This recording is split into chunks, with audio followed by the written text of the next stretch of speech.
외교부 정책기획관, 국립외교원 교수를 지내시고 현재 한국국가전략연구원 외교안보센터장으로 계십니다. 또 방송에 많은 패널로서 활동하고 계십니다.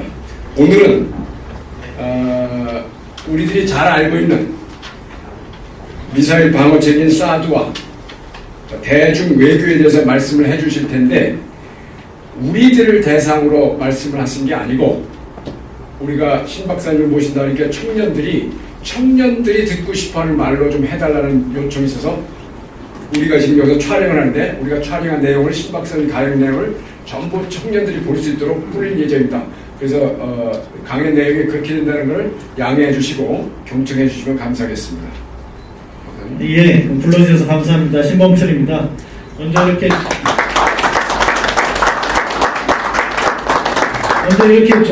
좋은 모임을 개최해 주신 데 대해서 앞심어 해온 모든 분들께 감사드립니다. 그리고 평소 존경하던 박정수 장군님, 김재창 장군님, 이석북 장군님, 여기서 이렇게 뵙게 돼서 너무 감사드리고요.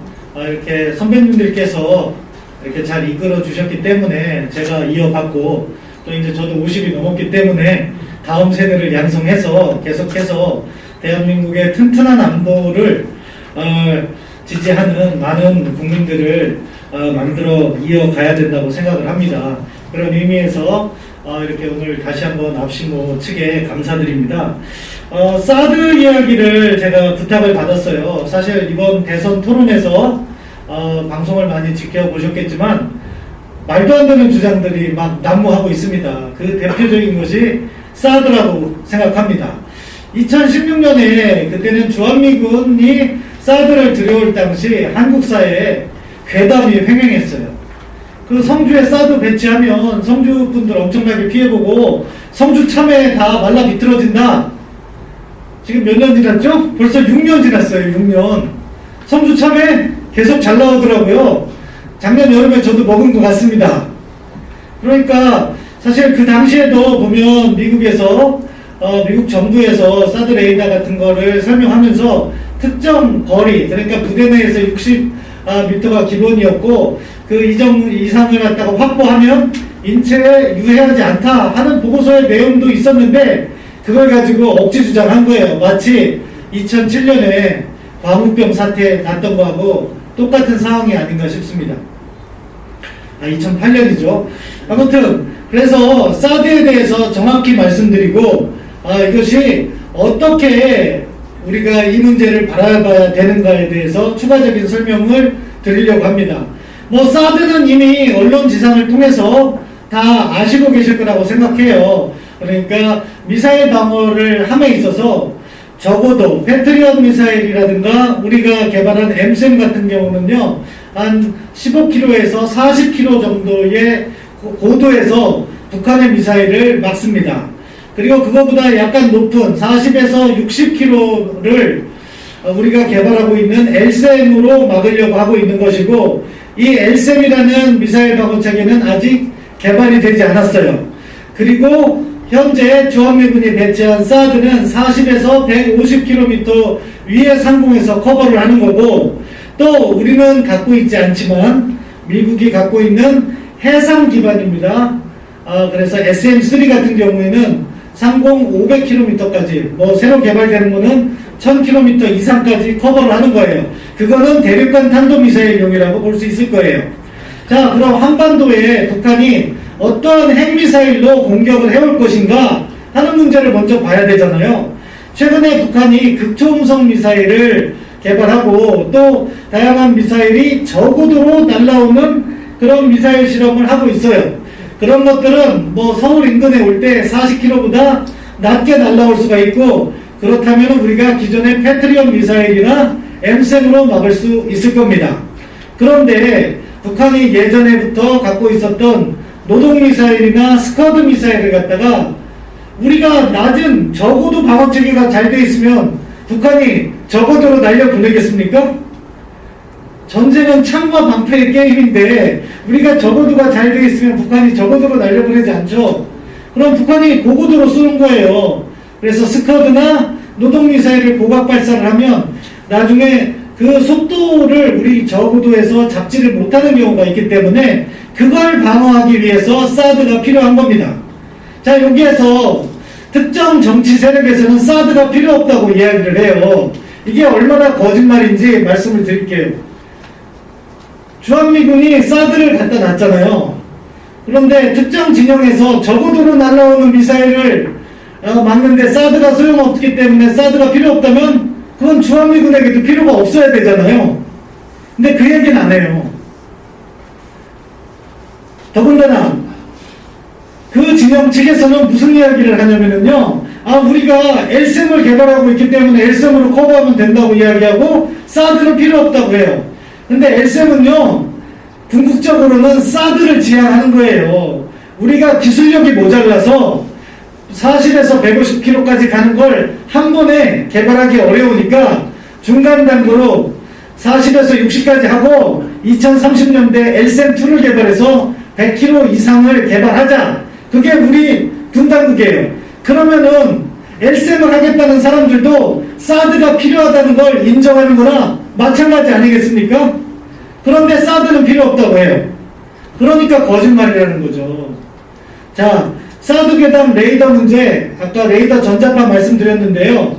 미국과 같은 경우에는요, 밤에 배치된 걸 보면 거기는 또 상이 아니잖아요. 지상에 그냥 배치되어 있어요.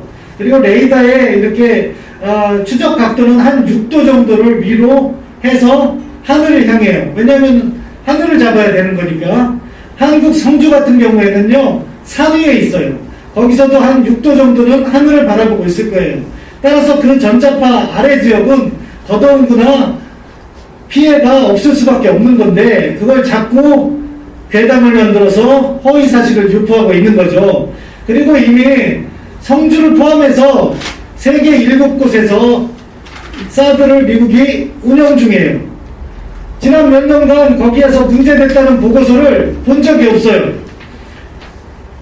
피해가 발생했으면 미국은 당연히 그것에 대해서 보고를 했을 것이고 대한민국의 좌파 운동가들이 그걸 가만히 놔뒀겠습니까? 없잖아요.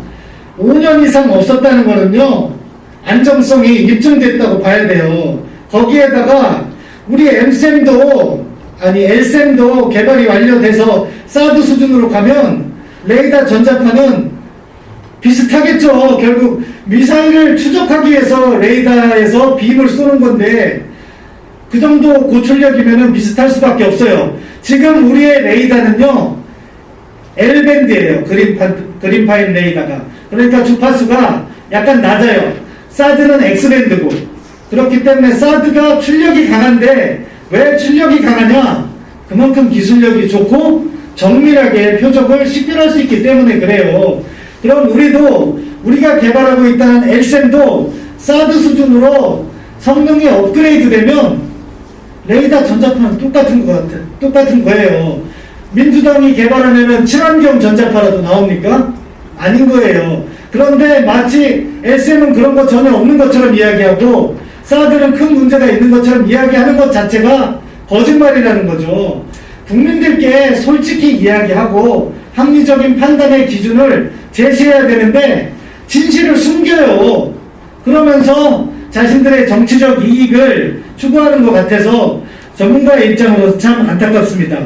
그리고 마지막으로 중국 이야기, 또 점심 식사 하셔야 되니까 짧게 마무리 지으면, 중국 이야기는 2016년에 중국이 상당히 한국을 압박했죠. 공식적으로 중국은 한국에 대해서 경제 제재를 한 적이 없다, 이렇게 이야기를 하고 있어요. 거짓말이죠. 단체 관광객 못 오게 했고, 비공식적으로 롯데마트가 결국 문을 닫게 됐고 여러가지 기업의 불이익이 발생했습니다. 자, 그런데 지금 사드 보복 이후에 한국과 중국의 경제 협력 구조가 바뀌었어요. 뭐가 바뀌었냐? 중국 관광객 지금 못 와요. 중국 정부가 보내고 싶어도 코로나 때문에 우리가 안 갔죠. 그렇기 때문에 관광 부분에 있어서 충격은 발생하지 않을 거예요. 그리고 한중 간 협력이 고도화되면서 우리가 중국에 주로 수출하는 품목이요, 2016년과 2021년이 확 바뀌었어요.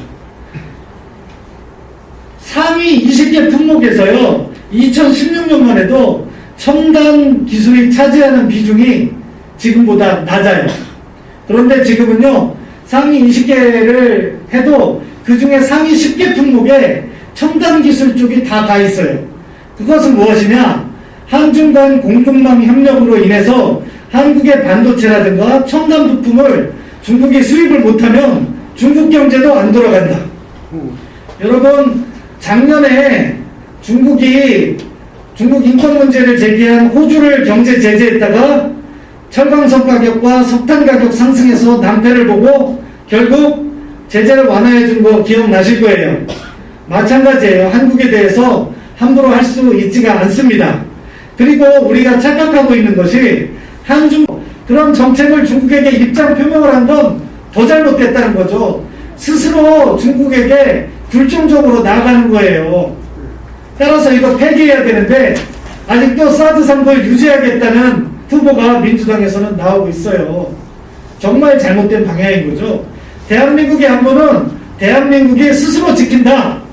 그 기반 하에서 출발하고 한미동맹을 강화하면서 우리가 억제력을 확보해 나가야 되는데 중국 눈치 보면서 안보까지 양보하다 보면 한미동맹은 약화되고 결국 혼자 남고 외롭게 되고 북한의 핵위협에 흔들리는 나라가 만들어질 수 있다. 이 점을 우리가 유의해야 된다고 봅니다. 그리고 마지막으로 2016년에 중국이 비공식적으로 외교 회담이라든가 또는 학자들 간의 만남에서 뭐라고 얘기했냐면, 야, 미국이 주한미군이 사드를 운영하면 중국 내부를 들여다볼 수 있으니까 차라리 한국이 사서 운용해라, 이렇게 이야기를 했습니다. 이번과 같은 경우에는요, 윤석열 후보는 한국이 자체 구매해서 운용하겠다는 거예요. 당시에 중국말로는 전혀 문제될 게 없어요. 그런데 그런 사실은 이야기하지 않고 마치 한중 관계가 파탄날 것처럼 이야기하는 사람은, 그런 사람들은 또 사실관계를 알지 못하거나 의도적으로 왜곡하는 거라고 봅니다. 따라서 북한의 핵능력이 고도화될수록 우리는 사드 추가 배치를 해서 우리의 안보 역량을 강화해야 된다. 저는 그렇게 말씀드리면서 사드 문제와 한중 관계의 기본 방향이 그렇게 갔으면 하는 제 개인적인 소망을 여러분들께 밝혀드립니다. 아무튼 뭐 한 20분 정도 짧게 여러분께 사드 문제와 그리고 한중 관계 이슈를 말씀드렸는데요. 동의해 주시는 분도 계실 테고 또 동의하지 않는 분도 계실 거라고 봐요. 어쩌다 보니 대한민국의 안보 스펙트럼도 좌우로 갈리게 됐고 그런 진영의 논리로서 안보 문제를 보다 보니까 정말 우리가 추구해야 될 가치라든가 이런 게 헷갈리는 상황이 된 것 같습니다. 그 자체가 너무 안타까운데 이렇게 압신호 같은 모임에서 올바른 방향을 이야기하고 그런 목소리를 주변에 전달하다 보면 지금 뭐 당장 1, 2년 안에는 우리가 모든 국민들을 설득하지 못한다 하더라도 이러한 노력을 5년, 10년, 20년 해나간다면 우리의 다음 세대는 올바른 안보관을 가질 수 있다. 그런 기대감에서 이렇게 마지막 말씀을 드립니다. 경청해 주셔서 감사합니다.